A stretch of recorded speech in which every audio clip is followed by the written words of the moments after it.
बिस्मिल्लाहिर्रहमानिर्रहीम। अस्सलाम वालेकुम स्टूडेंट्स। आज हम लोग चैप्टर नंबर 2 काइनेमेटिक्स में अगले आर्टिकल्स को डिस्कस करेंगे। सबसे पहले बेटा हमने स्केलर को डिस्कस करना है और उसके बाद वेक्टर को और फिर रिप्रेजेंटेशन ऑफ वेक्टर को कि किस तरीके से करते हैं। उसके दो मेथड हैं, सिंबॉलिक रिप्रेजेंटेशन भी है, ग्राफिकल रिप्रेजेंटेशन भी है। उसके बाद एग्जाम्पल 2.1 को हम डिस्कस करेंगे जिसमें हमने 80 न्यूटन को फोर्स को जो नॉर्थ ईस्ट पर एक्ट कर रही है को हमने एक्सप्लेन करना है कि कैसे होती है। बेटा आप सबसे पहले ज़रा स्केलर को देख लें। आपकी बुक का बेटा पेज नंबर होगा 33। तो स्केलर क्या है बेटा? अब अगर हमें फिज़िकल क्वांटिटी, ऐसी फिज़िकल क्वांटिटी जिसको कम्प्लीटली डिस्क्राइब किया जा सके सिर्फ मैग्नीट्यूड से। मैग्नीट्यूड से क्या मुराद है? कोई भी वैल्यू हो सकती है। जैसे कि आपकी बुक वाले ने एग्जांपल दी है 2.5 किलोग्राम, यानी आप मास के अतबार से बात कर रहे हैं तो आपने किसी क्वांटिटी को बताया कि वो 2.5 किलोग्राम के। इसी तरह से 40 सेकंड, अगर आपने टाइम के लिहाज से किसी चीज़ को मेजर किया तो आपने कह दिया वो 40 सेकंड है। इसके बाद 1.8 मीटर, यानी आपने लेंथ के लिहाज से किसी चीज़ को मेजर किया। तो ये सब क्या है? आप देख रहे हैं वैल्यूज़ हैं। तो जो वैल्यूज़ वाली चीज़ होती है वो स्केलर क्वांटिटी कहलाती है। तो इसमें रेड बॉक्स में आप देख लीजिएगा, इसमें लिखा हुआ scalar quantity is describe completely bye its magnitude only. ठीक है जी बेटा, जो इसकी एग्जांपल है वो इसके ऊपर वाली लाइन में दी हुई हैं, आप इन्हें हाईलाइट कर लीजिएगा। आई होप यहाँ से कैमरे ने फोकस कर लिया होगा। एग्जांपल्स आपको नज़र आ रहा होगा। Examples of scalar are mass, length, time and speed, volume, work, energy. कोई सी बेटा इसमें से तीन लाजमी तौर पे कीजिएगा। उसके बाद आया था बेटा वेक्टर। वेक्टर से क्या मुराद है? वेक्टर भी स्केलर क्वांटिटी है, लेकिन इसमें एडिशन क्या होती है कि इसमें एडिशन हो जाती है डायरेक्शन की। जब किसी स्केलर क्वांटिटी के साथ हम डायरेक्शन को भी जोड़ जाए तो वो एक वेक्टर क्वांटिटी बन जाती है। ठीक है, तो vector quantity can be describe completely by magnitude as well as direction. ठीक है बेटा, तो ये रेड बॉक्स में देख लीजिएगा। आई होप कैमरे ने फोकस किया होगा यहाँ पर। A vector quantity is describe completely bye its magnitude and direction. तो ऐसी क्वांटिटी जिसको मैग्नीट्यूड के साथ साथ जो है हम डायरेक्शन भी जाहिर करें तो ऐसी क्वांटिटी वेक्टर क्वांटिटी कहलाती है। मिसाल के तौर पर अगर मैं यहाँ से जो है किसी स्पेसिफिक डायरेक्शन में जा रहा हूँ और किसी वेलोसिटी के साथ जा रहा हूँ, मिसाल ले ले चले मैं यहाँ से अपने स्कूल से गार्डन टाउन वाली साइड पर जा रहा हूँ, तो अब मैं ये जो मैंने डायरेक्शन को स्पेसिफाई किया है और मैंने साथ में बताया कि जी मैं मोटरसाइकिल की 40 किलोमीटर पर आवर की स्पीड से जा रहा हूँ, तो अब मैंने जो वैल्यू बताई है प्लस जो डायरेक्शन ऐड की है, इसकी वजह से क्या हो जाती है, ये जो मैं बात कर रहा हूँ ये स्पीड नहीं रहती बल्कि क्या बन जाती है, एक वेलोसिटी बन जाती है, एक वेक्टर क्वांटिटी बन जाती है। ठीक है, अगर मैं जस्ट यही कहता कि जी मैं 40 किलोमीटर पर आवर की स्पीड से सफ़र कर रहा हूँ लेकिन ये ना बताता कि किस डायरेक्शन में सफ़र कर रहा हूँ, तो फिर बेटा ये एक स्केलर क्वांटिटी होगी। आई होप आपको समझ में आ गया होगा। बुक में और भी बहुत सारी एग्जांपल हैं, आपने ये वाली लाजमी तौर पर हाईलाइट कर लेनी है। Examples of vector are velocity, displacement, force, momentum, torque, ETC. ठीक है बेटा, इसके अलावा आपके बुक में जो है वो एक टेबल की डायग्राम भी दिखाई हुई है कि एक टेबल है, उसके दोनों एंड पर फोर्स लग रही हैं। तो वो कह रहा है कि सिर्फ फोर्स का लगना मतलब एक मैग्नीट्यूड का है, जब तक आप उसमें उसकी डायरेक्शन को जाहिर नहीं करेंगे। अगर आप कह देते हैं जी 20 न्यूटन की फोर्स लग रही है लेकिन ये नहीं बता रहे कि कौन सी डायरेक्शन में लग रही है, तो ऐसी सूरत में वो एक स्केलर क्वांटिटी की बात कर रहे हैं आप। लेकिन जब आप उसकी डायरेक्शन को बताएंगे जी कि मैं 20 न्यूटन की फ़ोर्स अपनी तरफ लगा रहा हूँ या 20 न्यूटन की फ़ोर्स आपकी तरफ लगा रहा हूँ या राइट साइड पर लगा रहा हूँ या लेफ़्ट साइड पर लगा रहा हूँ, जब भी मैं कोई डायरेक्शन स्पेसिफाई कर दूंगा तो वो फिर एक वेक्टर क्वांटिटी बन जाएगी। आई होप यू बेटा यू अंडरस्टैंड। उसके बाद है कि रिप्रेजेंटेशन ऑफ वेक्टर। वेक्टर को रिप्रेजेंट करने के बेटा दो तरीके होते हैं। एक होता है कि हम उस वेक्टर को सिंबॉलिकली रिप्रेजेंट करें। ठीक है, हमने उसको डिस्टिंग्विश करना होता है ना कि भाई स्केलर क्वांटिटी कौन सी और वेक्टर क्वांटिटी कौन सी है। तो इसके लिए हम लोग क्या करते हैं, तरीकाकार बनाते हैं। सिंबॉलिकली ये है कि आप उसे बोल्ड फेस लेटर से लिखिए। तरीके देखें, आप देखेंगे इस आम ए के मुकाबले में ज़रा मैंने मोटा लिखा हुआ है। ठीक हो गई बात बेटा। दूसरा तरीका ये है कि आप इसके ऊपर एरो लगा दें, तब भी ये वेक्टर क्वांटिटी को ज़ाहिर करेगा, या आप इसके ऊपर बार लगा दें तो भी ये बेटा एक वेक्टर क्वांटिटी को रिप्रेजेंट करेगा। इसके अलावा बेटा दूसरा तरीकाकार क्या है, ग्राफिकल रिप्रेजेंटेशन। ग्राफिकल रिप्रेजेंटेशन में बेटा ये आपकी बुक में भी दिया हुआ है पेज नंबर 34 पर। अच्छे बच्चे जो होंगे वो तो बेटा इस सारे पैराग्राफ को ही तैयार करेंगे। मैं समझा देता हूँ इस पैराग्राफ में क्या बात की हुई है।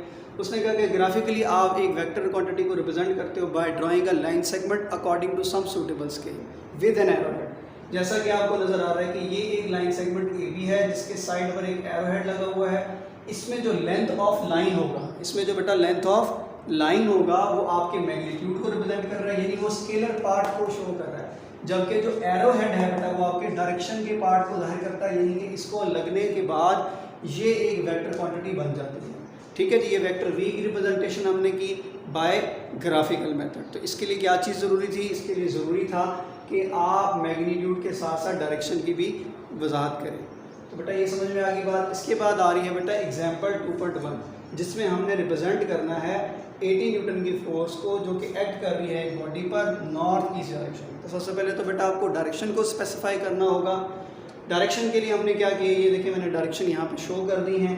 ये नॉर्थ डायरेक्शन है, ये साउथ डायरेक्शन है, ये ईस्ट डायरेक्शन है और ये वेस्ट डायरेक्शन है। तो उसमें से सवाल वाले ने हमें कौन सी दी है?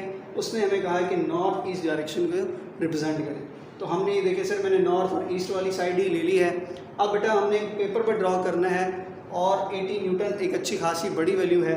अगर मैं फ़र्ज़ करें कि यूँ कर देता हूँ कि 1 सेंटीमीटर को ले लेता हूँ 10 न्यूटन, देखिए मैंने यहाँ स्केल लिखा हुआ है। अगर मैं 1 सेंटीमीटर को ले लेता हूँ 10 न्यूटन, इसका क्या मतलब होगा? इसका मतलब ये होगा कि अगर मैंने 80 न्यूटन की लाइन ड्रॉ 80 न्यूटन को रिप्रेजेंट करना है तो मुझे जो है 8 सेंटीमीटर लंबी लाइन ड्रॉ करनी पड़ेगी। तो मैंने अपनी कन्वीनियंस देखनी है कि मैं इजीली इसको पेपर पर ड्रॉ कर सकूं। तो उसके लिए मुझे क्या करना पड़ेगा, 1 सेंटीमीटर को 20 न्यूटन सपोज करना पड़ेगा कि भाई ये स्केल मैंने बना दिया कि जहां 1 सेंटीमीटर की लाइन ड्रॉ होगी इसका मतलब वो 20 न्यूटन को रिप्रेजेंट कर रहा है। तो ये बहुत ईजी हो जाएगा। जस्ट 4 सेंटीमीटर की लाइन आपको नॉर्थ और ईस्ट डायरेक्शन में लगानी होगी। तो उस 4 सेंटीमीटर की लाइन हमारे स्केल के मुताबिक 80 न्यूटन बन जाएगी। ठीक है बेटा, तो ये तरीकाकार था। इसके बाद जो बेटा अगला आर्टिकल आ रहा है वो है पोजीशन। ठीक है बेटा, मैं रेस करके थोड़ा समझा देता हूँ बोर्ड पे। अभी यहाँ पर दोबारा मुझे रेस करना पड़ेगा और पोजीशन को समझाना पड़ेगा।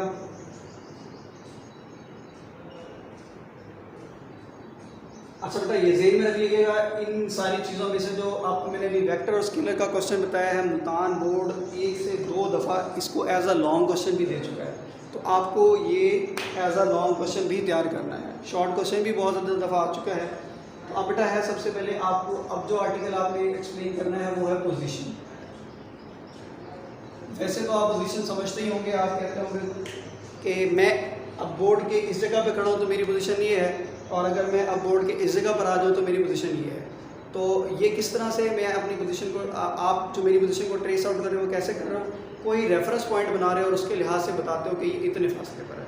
ठीक है, आपकी बुक में अगर आप एग्जाम्पल देखें तो यहाँ आपको शो हो रही होगी, आपको नज़र आ रहा है कि ये आपका H होम है और ये आपका S स्कूल है। अब इसके रास्ते में गलियाँ भी आती हैं बहुत सारी और मोड़ भी आते हैं, लेकिन जो रिप्रेजेंटेशन आपने करनी है अपने घर से स्कूल की तो वो देखें इस रेड लाइन से शो की हुई है। तो इस रेड लाइन से क्या मतलब है, पोजीशन की डिफ़ाइन जो है आपको पहली लाइन में ही मिल जाएगी। द टर्म पोजीशन, यहाँ से देख लें ज़रा, the term position describe the location of a place और a point with respect to some reference point, यानी किसी भी रेफरेंस पॉइंट से किसी पोजीशन को डिस्क्राइब करना, किसी भी जगह को रिप्रेजेंट करना, वो उसकी पोजीशन कहलाता है। मिसाल के तौर पर अगर मैं पूछूं कि जी गार्डनर टाउन से आते हुए हमारा जो निशात स्कूल है ये किस जगह पर पड़ता है, तो हमें रेफरेंस पॉइंट देना पड़ेगा कि जी पीसी से आपको थोड़ा सा आगे जाना पड़ेगा और जो कायापुर इलाका है उसके करीब है। और तो ये आपने 2 रेफरेंस पॉइंट दिए जिसकी वजह से बहुत ज़्यादा इजी हो जाता है ट्रेस आउट करना। तीसरा रेफरेंस पॉइंट अगर आपने अपने जानने के लिए लेना है तो आप कह देंगे PSO पेट्रोल पंप चौक पर आता है, उससे थोड़ा सा पहले है। तो बेटा मैंने आपको 3 रेफरेंस पॉइंट बताए जिन रेफरेंस पॉइंट की वजह से आप अपने स्कूल की पोजीशन को इजीली ट्रेस आउट कर सकते हो।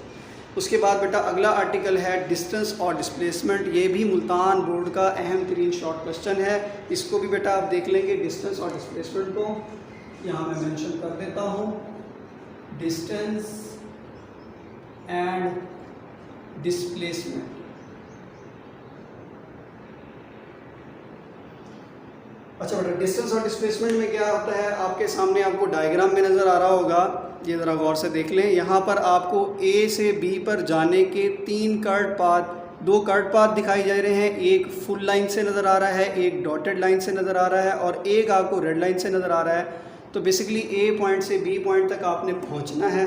उस पहुँचने के लिए जो आप रास्ता इख्तियार करते हैं उसकी जो लंबाई होती है उसी को बेटा डिस्टेंस कहा जाता है। इस बात को इंग्लिश में कैसे कहेंगे, इस बात को देखिए ज़रा, रेड बॉक्स में आपको रेड बॉक्स नज़र आ रहा होगा। Length of a path between 2 point is called distance between those point. Length of a path between 2 point is called distance between those point. तो अब अगर आप ये वाला रास्ता डॉटेड वाला ले लें तो इसकी लंबाई भी फासला आपका डिस्टेंस है, और अगर आप ये फुल लाइन वाला ले लें तो भी ये डिस्टेंस है, ठीक है। लेकिन अगर हम बात करें डिस्प्लेसमेंट की, तो डिस्प्लेसमेंट क्या चीज़ है?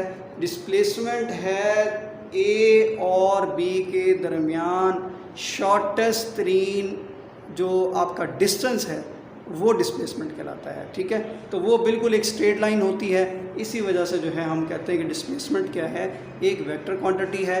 I hope you understand. अगर फिर भी बेटा आपको कोई क्वेश्चन हो आप मुझसे डिस्कस कर सकते हैं।